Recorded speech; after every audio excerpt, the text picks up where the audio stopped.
I think a materialist approach to things is very, very consistent with my experience in Christian social justice.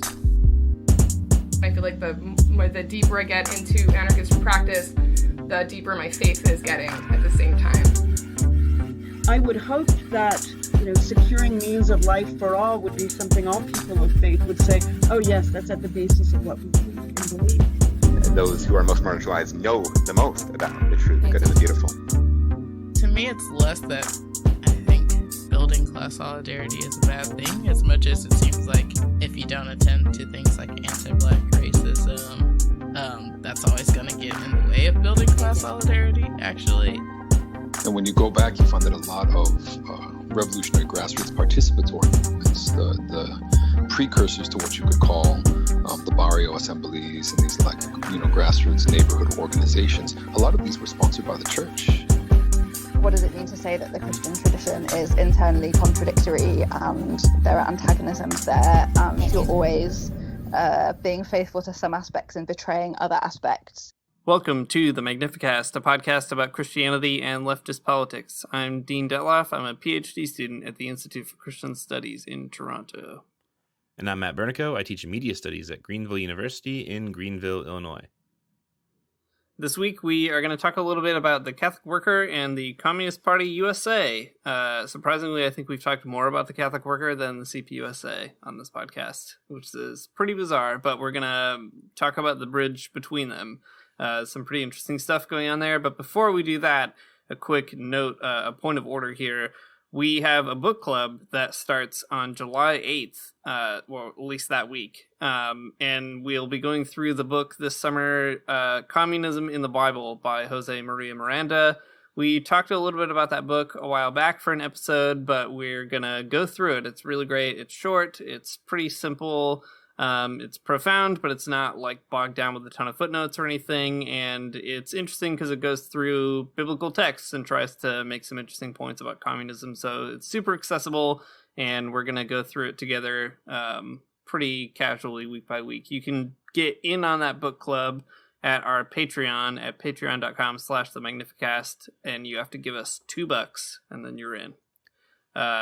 Anything else I should say about that, Matt? Yeah, it's going to be really cool. You should do it for sure. $2 and you get to read a book with us. Boy, who wouldn't want that? It's like me. I wouldn't.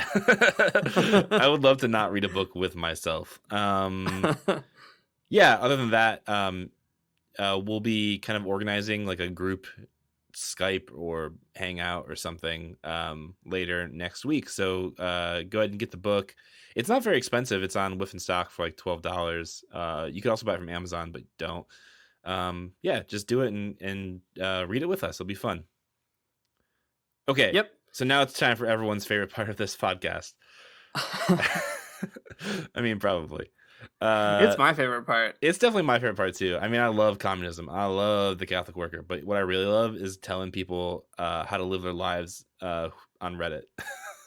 So, Dean, I got a big Reddit question here for you, and it's going to need all of your theological brain power to answer. You're probably going to need... I've been on vacation, so I've been storing it. I've got good. a lot. Yeah, get out your biblical concordance, get your copy of Left Behind, so you can answer this question for this dang person on Reddit. All the sacred texts are here. Great. They're aligned in a row. So this user asks on reddit.com/r/Christianity, what is your dream image in heaven? Mm-hmm. So I think you can see where this is going already. So here's, they go on to say the following. If you could look any way you wanted to, what would you look like? I'm filling in some words here because there's definitely some syntactical problems, but you get the idea. Yeah. So I'm thinking real far, like race change if you wanted to.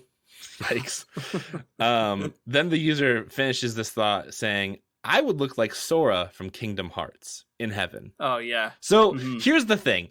In heaven, you get a new body. That's the thing about heaven that everyone loves. You don't have to worry about eating too many Cheetos or eating a lot of Whoppers. You just look however you want to in heaven. Unless you want to. Like, if you want to worry about eating too many Cheetos, you can. Well, that's it, because it wouldn't be heaven unless you could. Yeah. So everybody knows that. This user posits that you can look any way you want to in heaven with your new body. So they would want to look like Sora from Kingdom Hearts.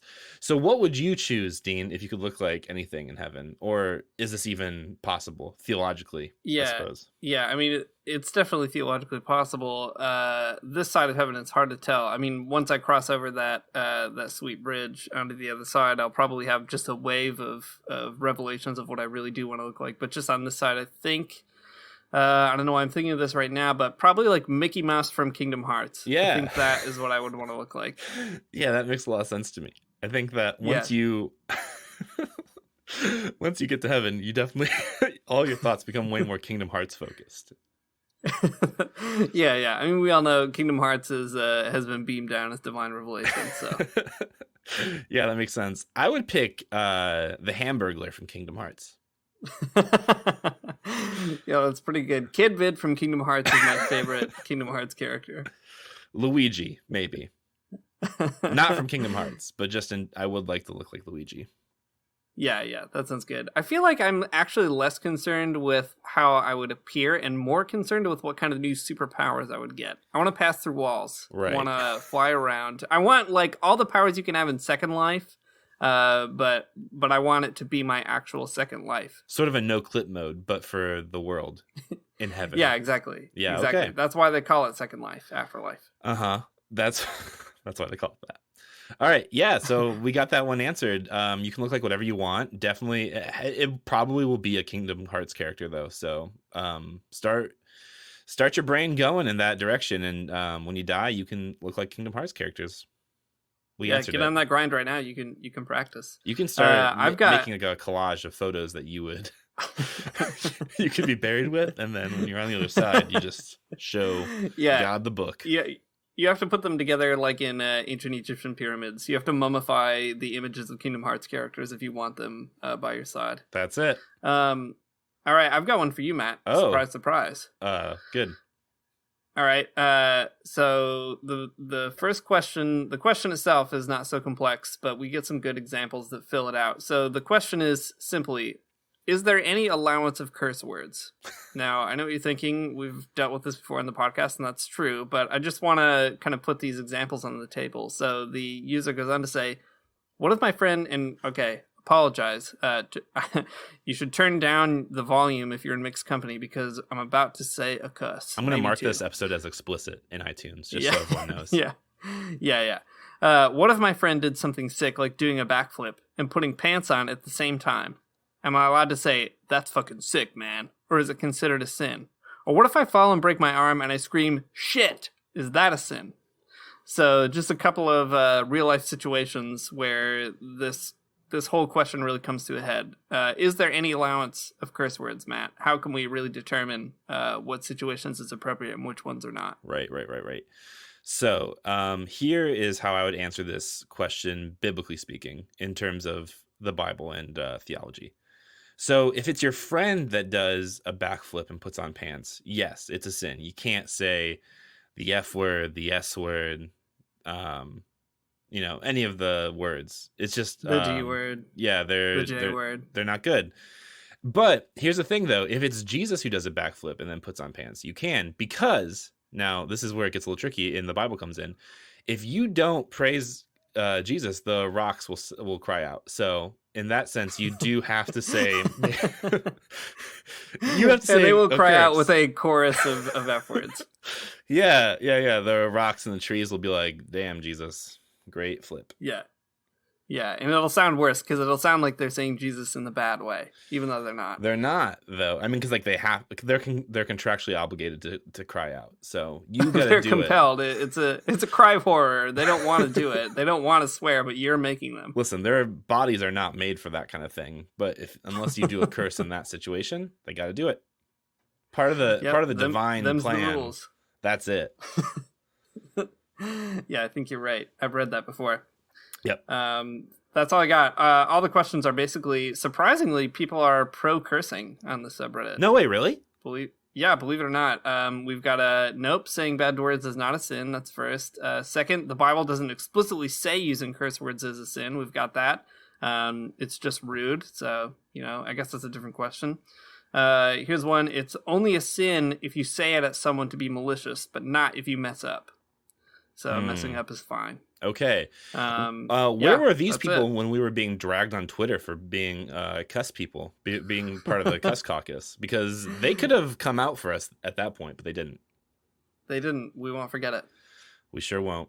Hey, you know what's better than this conversation? Talking about the Catholic Worker and also the Communist Party USA and how they're connected in some friendly ways. I think you're right. It's pretty fucking sick how cool they are connected. That's very true. Now I feel very self-conscious about cursing because I feel like if you've done it, then I don't want to overdo it, you know? Yeah, but I also feel like if we've already signed this episode on as the cursing episode, it's like you might as well lean into it. Yeah, okay. I think it's freaking cool that the Catholic Worker and the Communist Party USA were sort of friendly. So here's... Oh, sorry, do you want to say another one? No, I think I'm good. I'm full. I'm full of all the cusses. Okay, sorry. All right. Well, in past Heckin' episodes, we've talked a little bit about the Catholic Worker and Dorothy Day. You might remember when we said some regrettable things about the Catholic Worker, and then when Joe and Brenna came on to set us straight. Still appreciative of that. I love when people can tell me I'm wrong. It's a great thing. You also might remember when we did Dorothy Day's Cuba blog, where she found Fidel pretty good and found Cuba pretty all right as well. That was a good one. I like Dorothy Day now. But this week I like Dorothy Day in Cuba specifically. Yeah, sure. Yeah, she should do another tour. So anyways, this week we're going to dig into some more of the Catholic Worker history with a neat article called The Catholic Worker, Communism, and the Communist Party by Tom Cornell. It was published in a journal called American Catholic Studies. Love it. This is probably the only interesting article that I would like, but if you're like American Catholic Studies, this is it for you.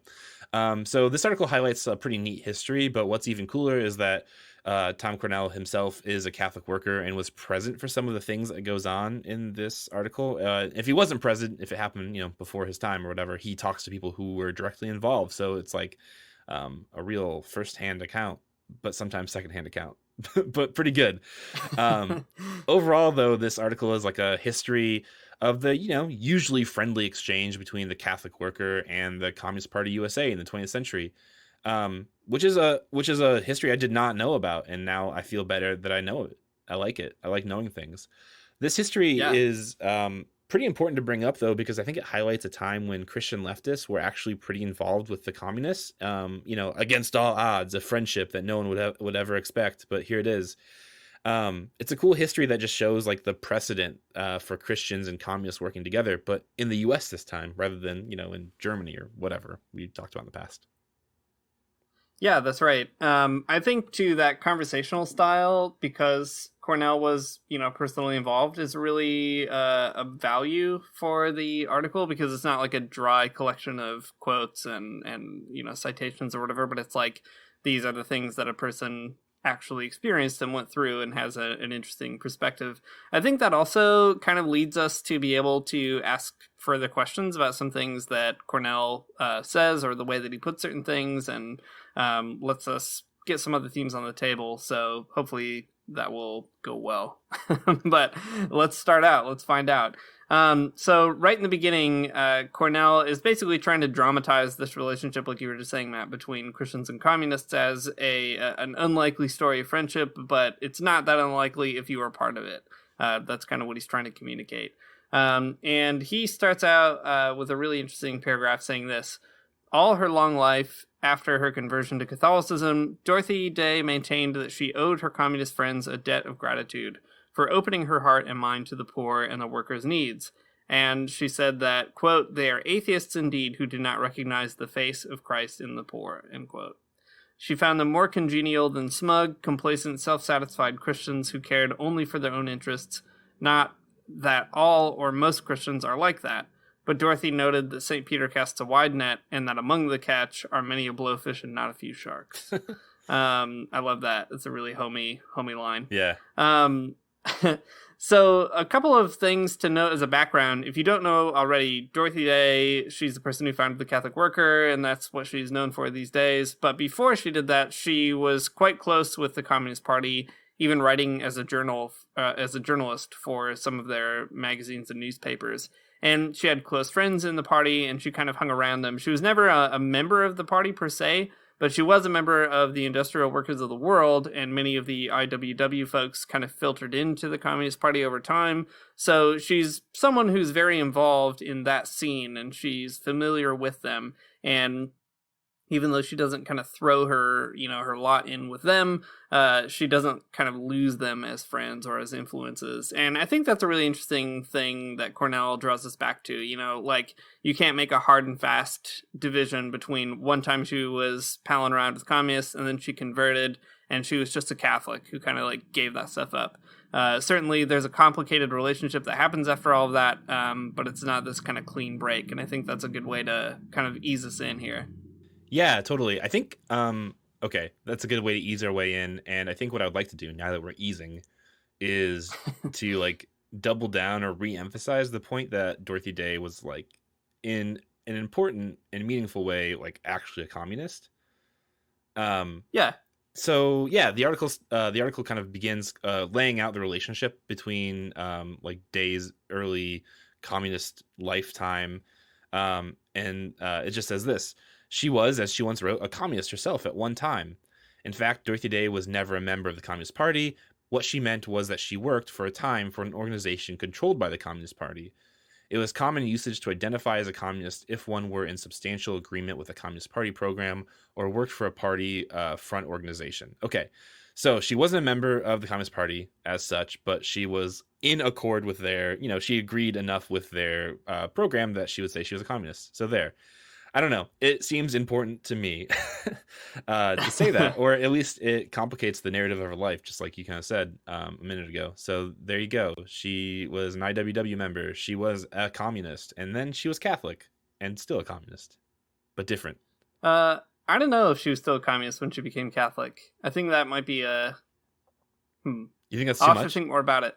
I don't know. I don't know. Well, because she establishes the Catholic Worker newspaper as a kind of direct response to the Daily Worker, the communist paper. Right. And it seems to me that she trades in her communism for Catholicism, or at least Cornell says that that's what the communists sort of thought she was doing as well. Yeah. Maybe they were wrong, but I don't know. I could see that being the case. I guess to me, if she's not a communist as such, like, fine.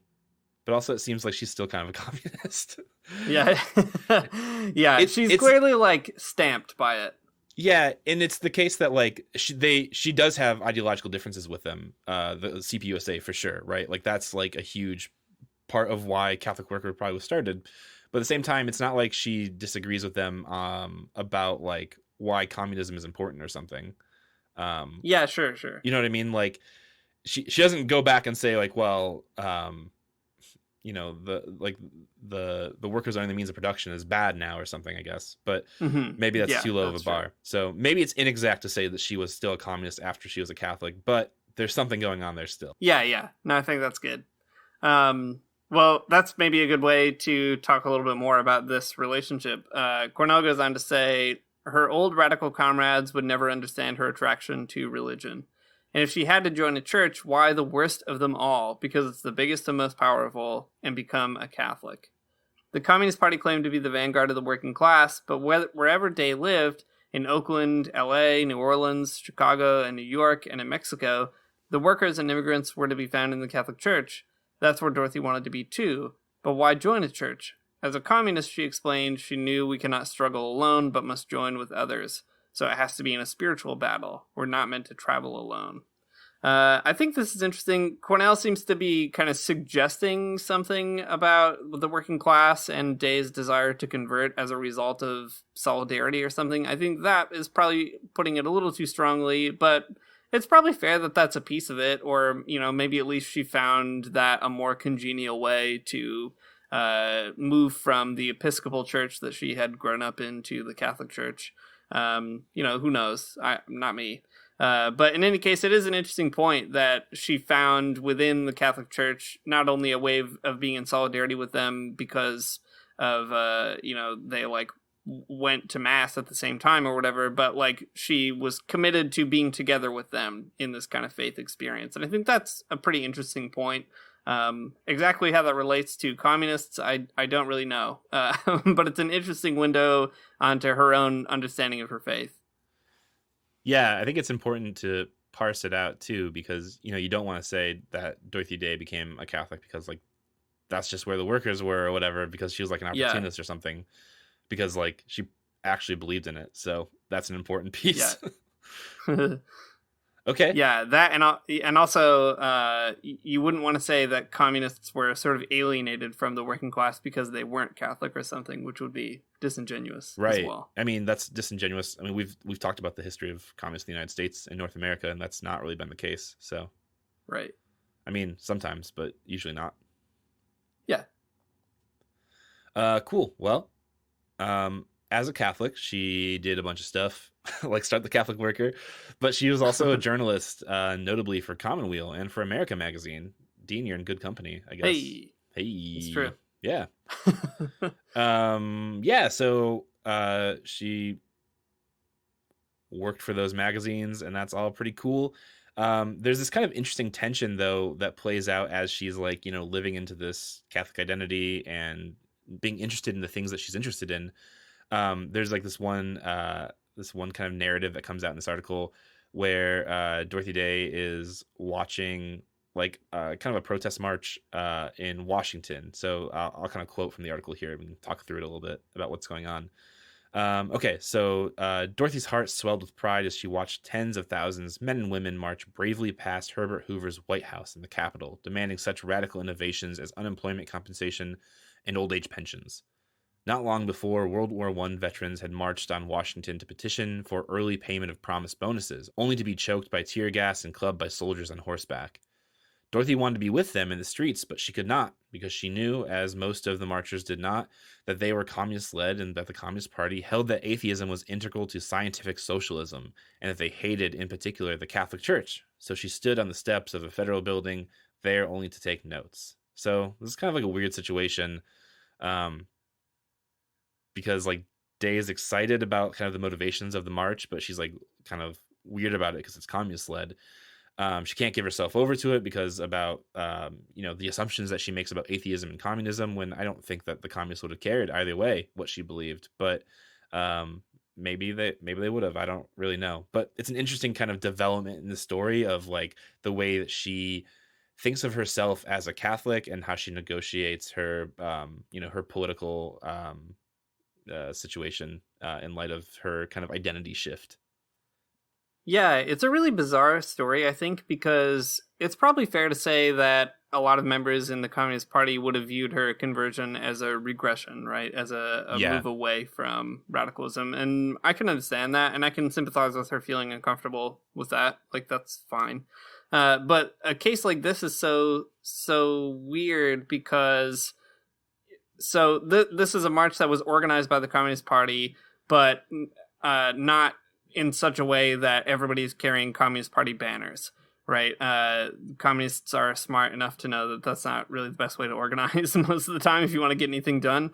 And so ostensibly, like if she had gone down and joined the march, it's not like she would have become like transformed into a communist or something. Or like it's not like all the people who were marching were therefore atheist and even committed to Marxism or something, and therefore hated Catholicism or something.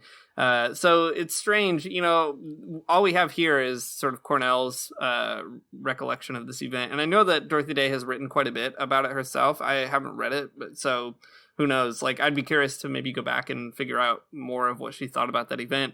But the way that he explains it here just seems so odd to me. Like, I don't know. It's a pattern in Dorothy Day's thought about communism, especially at the beginning of The Catholic Worker, that really rubs me the wrong way, where she sees communists as, in some ways, motivated by these really good motivations, to build a society for the many and for good, for like the common good, etc. But she also thinks that communists are trying to like destroy everything that she loves, and like ultimately what they want to do is like eliminate the church in the world. And I don't know, like maybe that's true of certain communists. no doubt about that. But it's not a very good reason to like not get on board with a bunch of people telling Herbert Hoover that they want to like address unemployment. Yeah, I agree. I mean, the way that it's written in this article, again, maybe this isn't how Dorothy Day actually felt or whatever. You know, we could probably do some more historical research, but it seems like, I don't know, like it feeling that way at a march kind of misses the point. Like it's idealism in the worst kind of way. If that's the case, like, why wouldn't you? They don't care that, you know, you're a Catholic or whatever in the march. Like, they just want you to walk around with them. But I don't know. Maybe there's more to the story that we just don't know. Yeah. Well, we'll put a pin in that one. I think this is at least a good way to transition into some complications that the Catholic worker had with communist strategy even at the time. So we're kind of, I should just pause for a moment. Like, we're bringing out some points of enmity between the two groups. But we will, I promise, come around to where they actually come together. It's just sort of good to set the stage for some of these early differences, because I think it makes the friendship between the groups even more meaningful later on. But anyway, pressing play after that pause. Cornell says this: communist enmity toward the Catholic worker was only reinforced when the Catholic worker refused to join the United Front, a Communist Party-initiated effort to bring all progressive, anti-capitalist, and pro-labor organizations and movements together in one solid body to bring about the fundamental change they all saw as necessary and by any means necessary. Dorothy wrote in the pages of the Catholic Worker that our movement would not cooperate because it would inevitably be controlled by the Communist Party, and that the Catholic Worker would not compromise its commitment to nonviolence, even in the class war. There's a lot going on here. Probably a few things that we could unpack. The first would be the United Front itself. So maybe we should say something about that, and then we can kind of come back to this decision and like what it means. Yeah, totally. Yeah.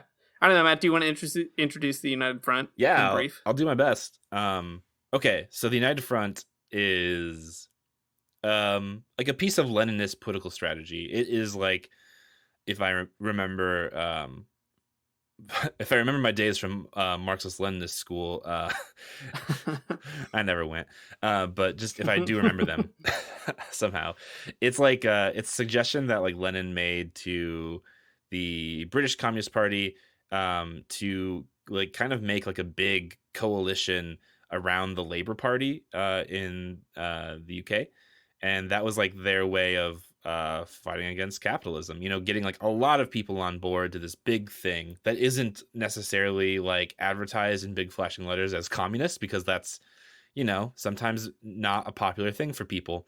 But, you know, the idea was that way you could at least start leveraging power, and like, you know, the Communist Party would be involved in the negotiation of that power. This is like, I mean, you know, it's a Marxist-Leninist strategy, and it's been tried all over the world, and sometimes it works out great, and sometimes it doesn't so much.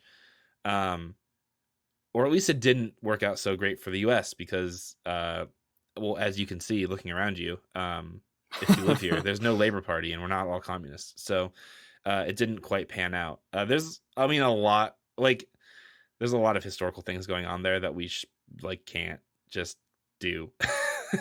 Yeah, but you can, I don't know, like there's a ton of things written out there about it. So if you are interested in the United Front and what went wrong or what didn't go quite as planned, go check it all out.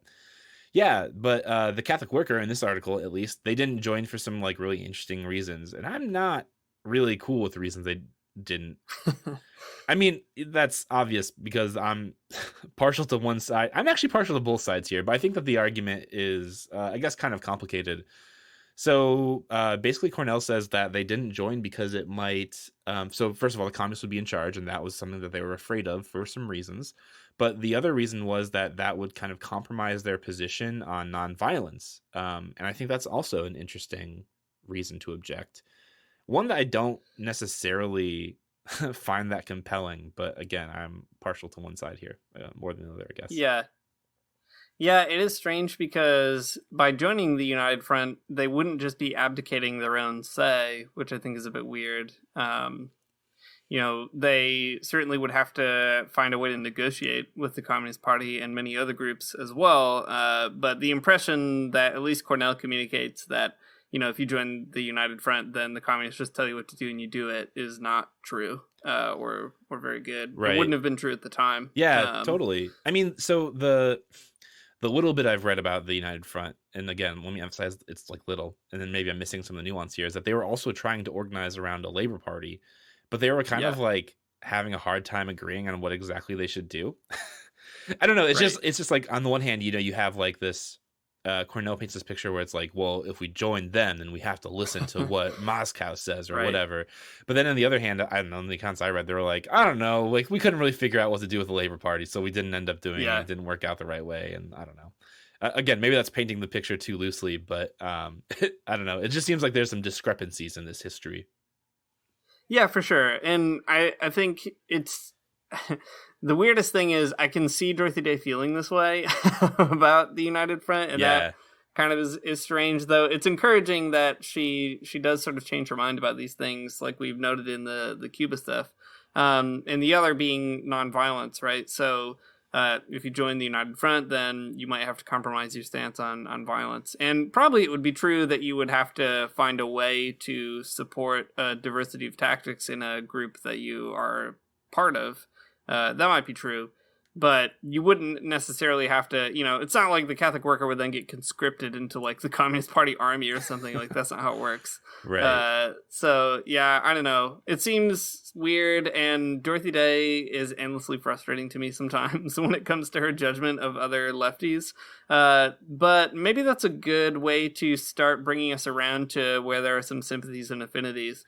So all these conversations that we're talking about now are happening kind of during the Great Depression, and then during the during the Second World War. But after that, especially as the U.S. really turns up the heat on anti-communism at home, the Catholic worker becomes a lot friendlier to the party. And it's not like they weren't friends, but they become even more friendly, it seems to me. So one of the significant moments here is in 1949, and Cornell says this, I'll just read what he says. The top leadership of the Communist Party USA had been tried and convicted under the Smith Act for conspiracy to advocate the overthrow of the U.S. government by force and violence. The Smith Act, by the way, if you haven't read about it, is important to know for labor history. It ruined a lot of things and was very bad. Anyway, lower level leadership, Cornell goes on to say, was arrested and jailed pending trial. In 1957, the Supreme Court invalidated the section of the Smith Act under which the top communists had been imprisoned, so the remaining convicted and accused were released, but not before 140 had served as much as 4 years in prison. Elizabeth Gurley Flynn, she was a prominent member of the IWW and a CPUSA member. She did 2 years. Dorothy Day visited her at Alderson Federal Prison for Women in West Virginia. I was in prison and you visited me, Cornell editorializes there, sort of saying that was the Christian calling, was to visit them in prison. I think it's really important to see this as the moment where the Catholic worker and the Communist Party are finding more and more ways to be in solidarity with one another. It's one where Dorothy Day kind of sympathized with the persecution of communists, I think, in an interesting way, probably not least because she had been one herself, and the people that are being persecuted are people she actually knew. Like, she was friends with Elizabeth Gurley Flynn before that happened. But yeah, we'll talk more about it, but I think it's important to just sort of note that seems to me anyway to be a sort of transitional moment in the relationship. Yeah, totally. If Dorothy Day was frustrating, now she's very cool and great.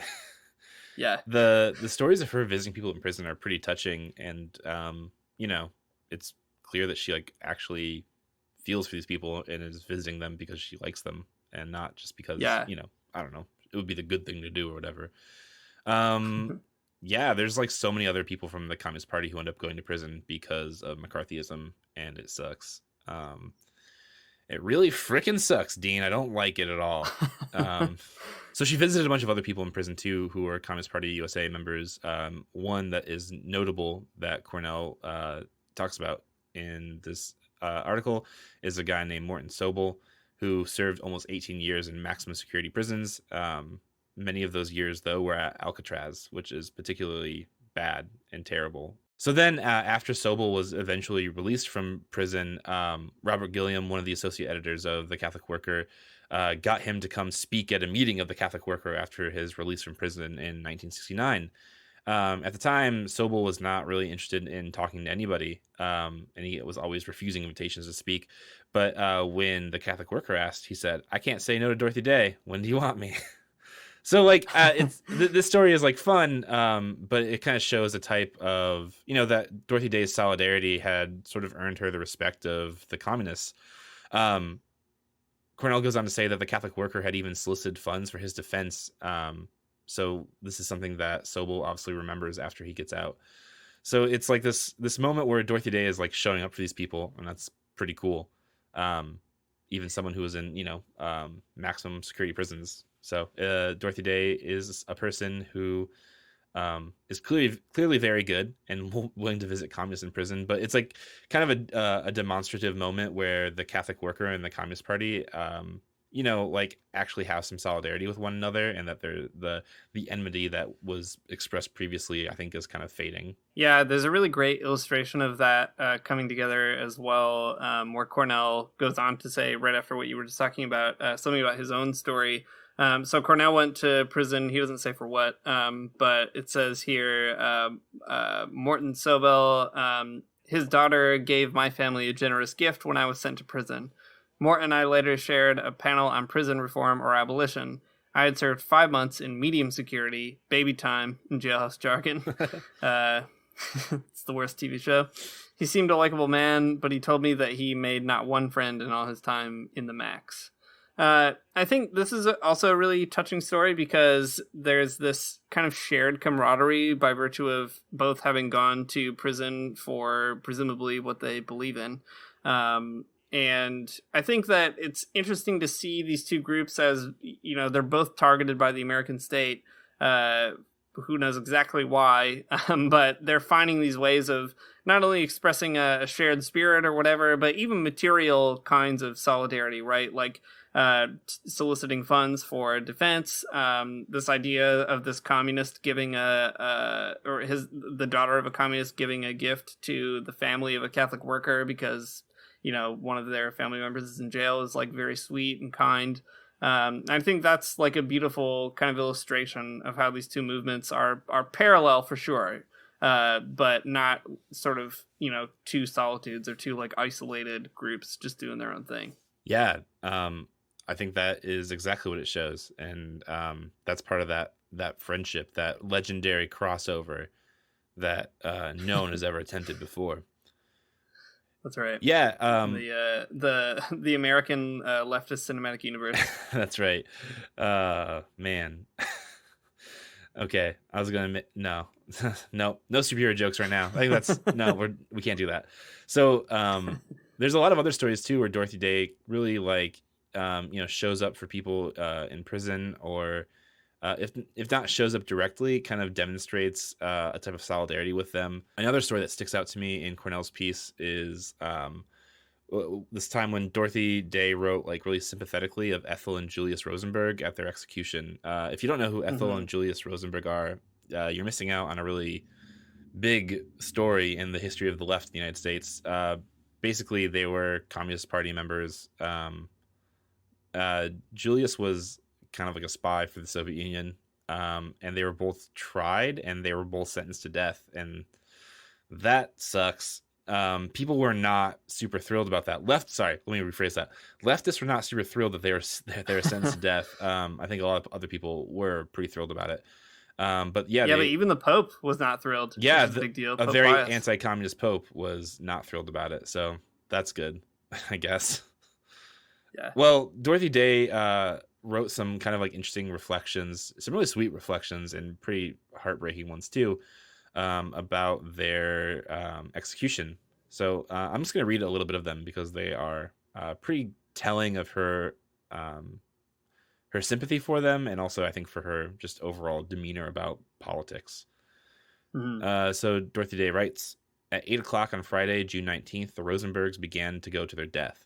At 8:00, I put Nikki in the tub at my daughter's home. My heart was heavy as I soaked Nikki's dirty little legs, knowing that Ethel Rosenberg must have been thinking with all the yearning of her heart of her soon-to-be orphan children. I prayed for fortitude for both of them. Oh God, let them be strong. Take away all their fear from them. Let them be spared this suffering, at least the suffering of fear and trembling. And then she goes on to say a little bit further down, they were children of that race of which Mary and Jesus and Joseph, the Holy Family, belonged to. In their humanity, they more closely resembled Jesus than we do who are not Jews. For that, too, we must love them. May their souls, as well as the souls of the faithful departed, rest in peace. There's a lot more that Dorothy Day says about the Rosenbergs specifically, but this is her attitude about them, right? She like really fears for them. She's praying for them. It's, I don't know, a pretty moving thing. And it sort of, I don't want to say this like demonstrates how she feels about communists, because it's probably how she feels about people in general, but that she like takes time to actually focus on these people who are, known communists and are getting dragged through the mud in the media and are being put to death for it. Like, she cares a lot. Yeah, it's a very like good illustration of how the personalism that's at the heart of the Catholic Worker allows Dorothy Day and others to find a way of seeing people beyond their political ideologies. Like you were saying, it doesn't indicate that she's a communist, but it does indicate her capacity for sympathizing with people who might feel differently about this or that thing.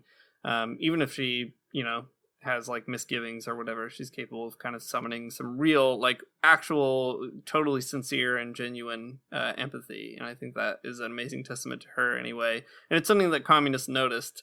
Like Cornell says that this kind of reflection and Dorothy Day's response to the Rosenbergs was something that really helped communists come back around to the Catholic Worker as well. So that's important to note. Like, it's a good witness of how at least Christians should be with leftists, even if they don't agree with them. Yeah. Well, that's the hope. Yeah.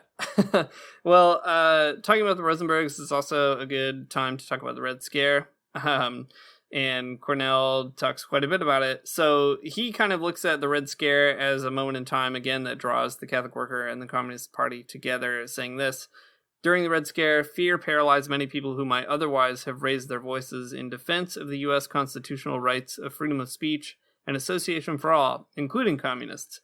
But they hid.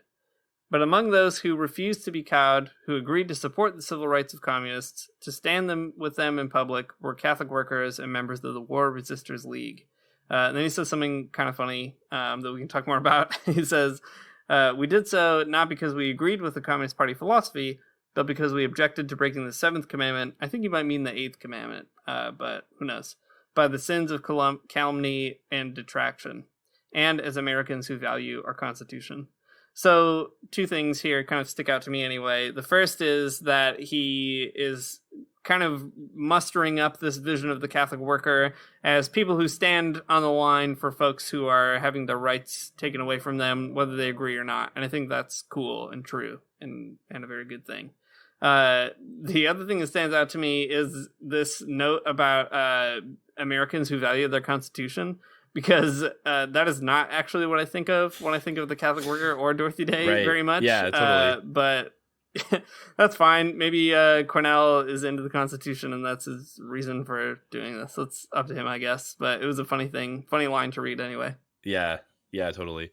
Hey, yeah, but also it's not the 7th. The 7th commandment is about stealing, and the 8th commandment is the one about lying, right? Yeah, I think so. But it's confusing because nobody knows what order they go in. It's a mystery. Well, maybe he got it goofed up. Maybe he's got a different numbered list. The Catholic Worker Commandments. Yeah, it's a weird thing overall, but I guess whatever gets you to support communists. not to be exactly. It's good though. I mean, I think it is. It would have been super easy for them to not show up for them, because I mean, during the Red Scare, like the Communist Party, the membership dropped so fast, right? They were like the thing you wanted to get away from as fast as you possibly could because you might go to jail or whatever. But they hot potato politics. Yeah, exactly. The Catholic workers, though, they stood with them. That's good. Yeah, it's also good because during the Red Scare, you could be sentenced to prison not only for like being a communist, but just that people thought you were a communist. Right. So that's a good way to get yourself in trouble. Yeah, totally. There's some other good stories about the Catholic worker not being bad too. There's a lot of them. Hey, it's full of them, really. Yeah, there's another one that Cornell talks about where the Catholic worker was approached by the Ford Foundation, a pretty notorious You know, one of those foundations that are anti-communist for sure. Philanthropic capitalists, basically. But the Ford Foundation offered the Catholic worker $65,000 a year's budget in the early 1950s, and Dorothy Day refused it. So the foundation funded a research project for the Fund for the Republic that proved definitively the existence of a blacklist with that money. They wanted to give some money to the Catholic worker, but then the Catholic worker said no, good for them, don't take their money. And then they did a weird project with it that exposed the blacklist existing, which I guess is good. I don't know. Yeah. The blacklist against communists who can't work. Yeah, totally. It's good to know that it exists. Yeah. Well, like, people denied that it exists, and it was affecting people's actual lives. Yeah. So. Yeah, totally. Yeah. Yeah, it is funny, though, that, like, they reject the offer of the money, and then the money actually goes on to, like, help the communists in a roundabout way anyway. Yeah, totally. Here, okay, this is kind of a segue that I don't have a good way to get around to, but it's one of my favorite parts in the paper, and I want to get to it. So I'm just going to assert it. So Cornell is often, like, talking about how the Communist Party actually does some good things despite their disagreements, and they kind of have, like, a really unique perspective. And there's this moment where he starts complaining about Mike Harrington, and I love it a lot. So if you don't know who Mike Harrington is, he's kind of like a legendary democratic socialist in the United States. He was a founder of DSOC, which would go on to be eventually, you know, way down the line would give us DSA today. He's kind of like a great grandfather of DSA, not the only one, but one. But anyway, Mike Harrington is really complicated because he is a democratic socialist. I don't know how else to put it. But Cornell illustrates the problem right here. So he says, Mike Harrington and the Socialist Party supported the U.S. war in Vietnam almost as long as the Catholic bishops, which is quite the insult. The Socialist Party endorsed the peace candidate, in quotes, George McGovern in the 1968 presidential election, but did not explicitly condemn the war. The bishops declared the war in Vietnam to violate the just war principle of proportionality in 1972. And I love a Catholic worker throwing shade at Mike Harrington, especially because Harrington was part of the Catholic worker for a little while. And this is great because the implied connection here is Cornell's sort of suggesting, like, the Catholic worker and the communists both recognize that the Vietnam War was bad and dumb, unlike Michael Harrington. Yeah. And I appreciate that a lot. Yeah. Yeah. Well, that's the dark history of the DSA that no one's going to tell you about at the meeting. That's right. Also, no one's going to tell you because no one cares about who Mike Harrington is. Yeah. Thankfully, really. Thankfully, nobody cares. He's not the worst person, but, like, definitely not the best. Yeah, for sure. Not. There was this, like, really brief time when the DSA was just getting popular again, though, where people were reading Michael Harrington and, like, quoting him like he was, like, Lenin or somebody. And it's like, well, yeah, don't do that. Don't do that. Not all. I mean, the DSA is fine. Like, whatever. I don't have any problems with it. I'm just saying, Michael Harrington, not my fave. So we've got a lot of stuff out on the table here. The table's full of stuff. The plates got all kinds of that Catholic worker communist food on them. This is a bad metaphor. But I'm a real banquet of information. Yeah, exactly. But here's the dessert for it. I hate this so much. Well, lay it on me, Chef Bernica. Listen, this is the last paragraph. That's all I'm trying to say. Okay, so then at the very end of the thing, Cornell says this last kind of concluding idea, and I'm going to tell you about it right now. It's not dessert, it's not food, it's just a thing that he wrote. So he says, in conclusion, our differences remain the same, Catholic worker and communists, and they are essential. Lenin insisted that after Karl Marx that atheism is integral to the scientific socialism. Individual communists may have religious beliefs and practice in private, but religion has no place in public life and ought to be discouraged. Peter Morin insisted that the privatization, the marginalization of religious belief, practice, and tradition is a fatal error for any society. Marxism claims that struggle is the engine of history, class struggle. We hold that it is love. Love is the motor of history. So our differences remain, but we have become friends. That's what nonviolence does. It turns opponents into friends. Dean, what do you think about this big ice cream sandwich of a dessert paragraph here? Oh boy, there's a lot of calories, but I am happy to eat it. Yeah, okay. I like the end of it a lot, so I'll start there. Okay. And then I'll back Yeah. up. The end is really good. That this idea that nonviolence turns people into friends, and in this case, with the Catholic Worker and the Communist Party, this is an illustration of that point. It's just a good image, and I think it's true. Historically, it seems to be true. I'm convinced by Cornell that is the way that it happened from the perspective of the Catholic Worker. I dig that. I like reading this article as like the Catholic Worker perspective on this relationship in particular. And that's cool. The thing that I sort of don't like as much is the stuff that comes before that. The way that he tries to mark some of the differences that he says are essential, I think are kind of problematic, even if they're sort of understandable. So when he says that communists can have religious beliefs, but they have to be private, as opposed to, Peter Morin, who said like privatization of religion is bad news. I think that's kind of a false binary. Certainly it's true that, like we've talked about in this podcast before, and as it's sort of laid out by Lenin and others, what communists don't want is you coming into a Communist Party meeting and being like, here are all the Catholic reasons I have to be a communist. Nobody's interested in that. It's not helpful. But I don't think that it's the case that communism necessarily privatizes your religion. It's certainly not the case in even communist countries that is always what's going on. Yeah. So I don't like that part. But the rest of it is fine. Marxism saying that the engine of history is class struggle. Catholic Workers saying that the engine of history is love. Exactly what that difference kind of means, I don't know, but it's an intriguing kind of theoretical difference, I guess, and one that Cornell is welcome to make.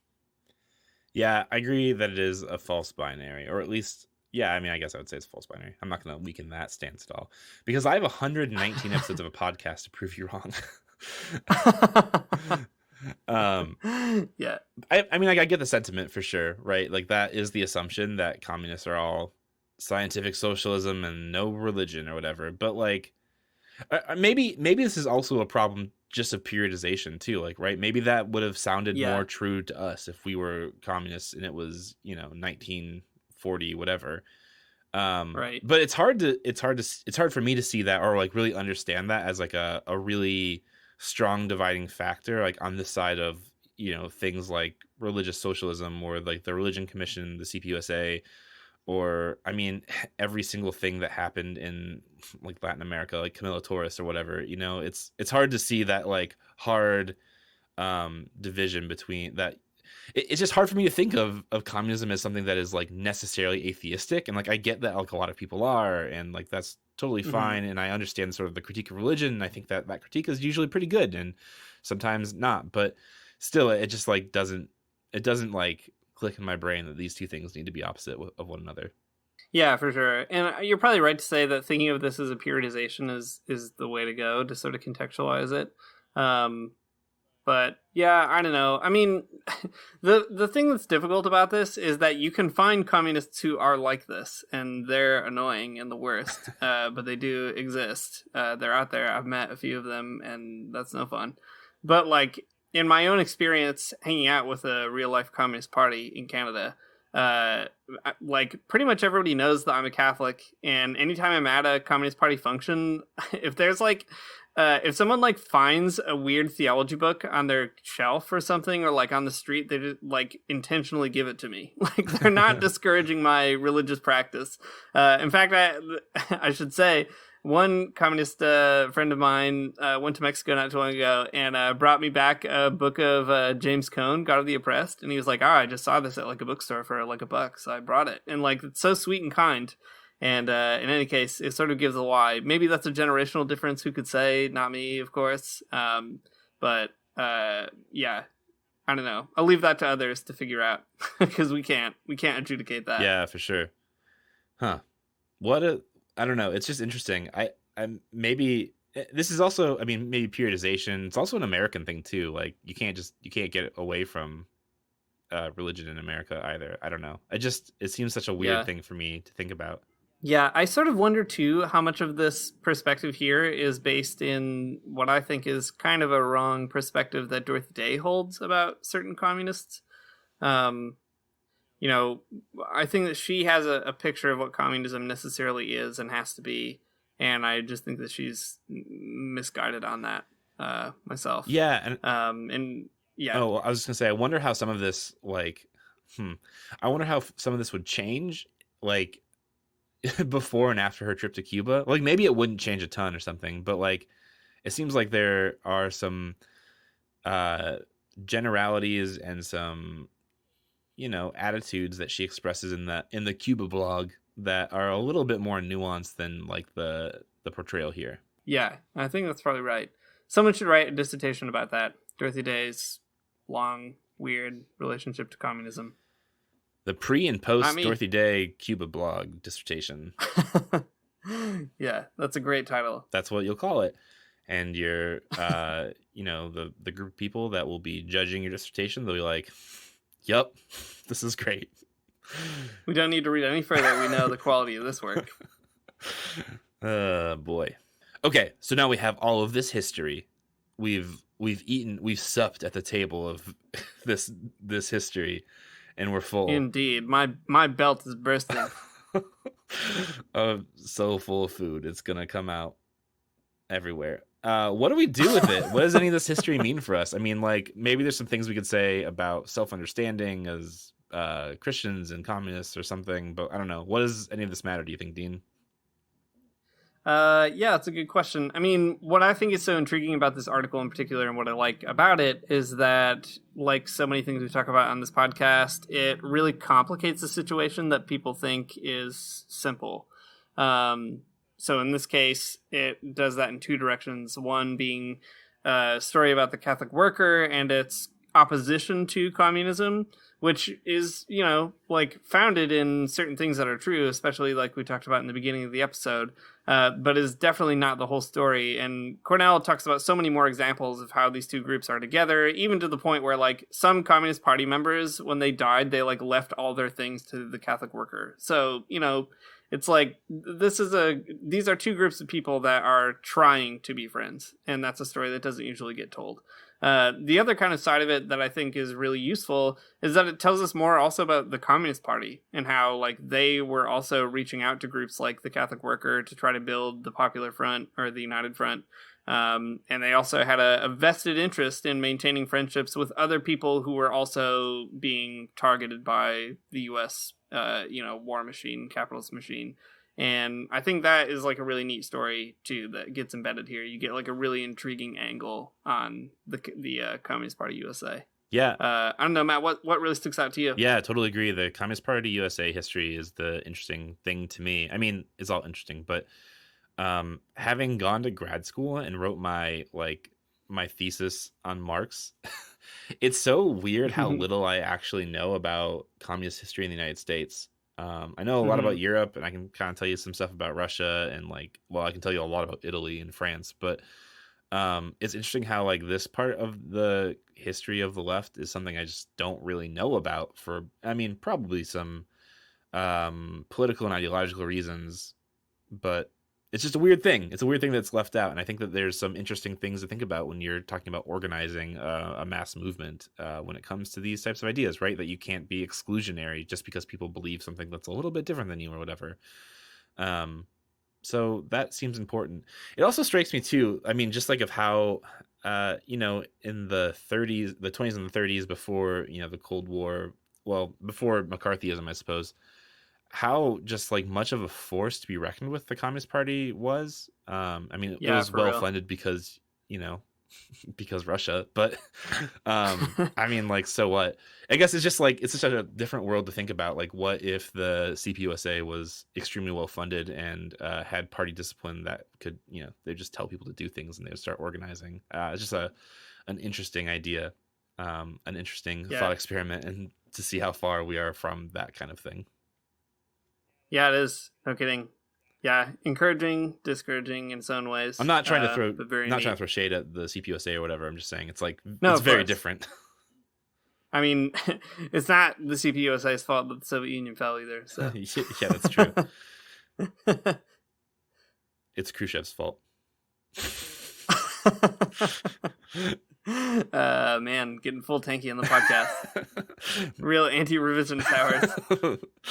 Yeah, I don't know if that's actually true. That's just the thing I've heard. I'm not an expert on this, is what I'm trying to say.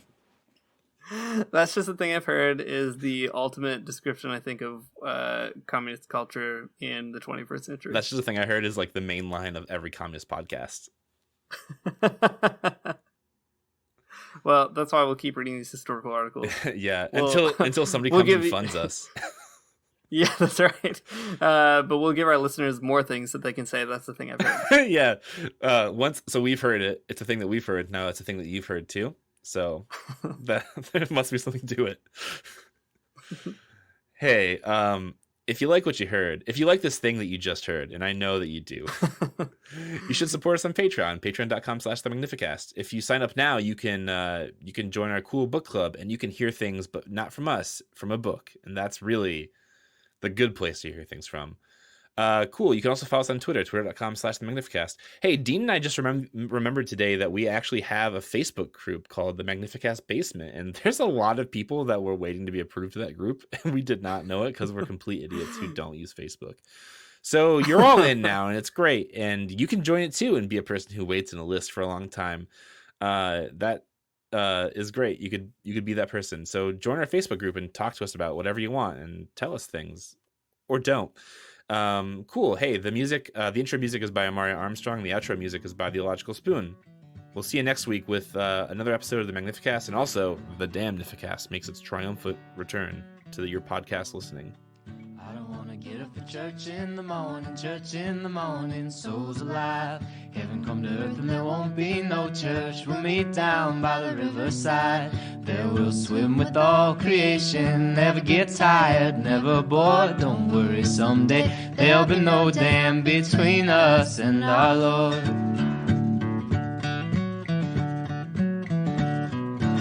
Jackson, keep your hoods up. Keep your hoods up and you stay up late. In Jackson, you keep your hoods up. Well, you keep your hoods up and you stay up late. Oh, don't mind a cold night, but we might mind if you leave too soon. So come on now, it's still